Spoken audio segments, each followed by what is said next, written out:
Receive করছে কিভাবে? এই মুড়িগুলি রিসিভ করতে হলে অবশ্যই ভোটারদের এখানে অবশ্যই হাতের ছাপ থাকতে হবে এবং নির্বাচনের সিল থাকতে হবে। সিল কোথায়, ছাপ কোথায়? ছাপ কোথায়? হাতের ছাপ কোথায়? এই একটার মধ্যে হাতের ছাপ নেই, সিলে কোনো প্রুফ নাই। কিন্তু এই ভোটগুলো কিভাবে দিল? এই ভোটটা কিভাবে দিল? যারা সহকারী আছে তাদেরকে আমি তো ডাকাই দেখি ওরা না, আপনি বলেন এই যে এই ভোটগুলো কিভাবে দিল? আমি তো আপনাকে বলছি না না না, এই ভোটগুলো কিভাবে দিল?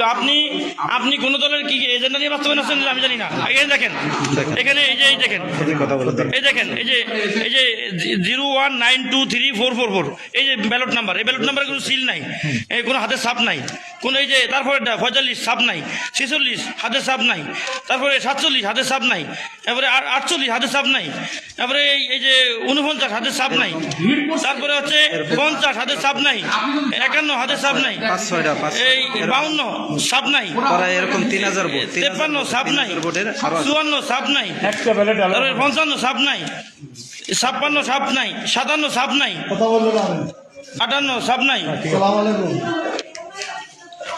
আমি এখন 5 নম্বর কেন্দ্রে আছি।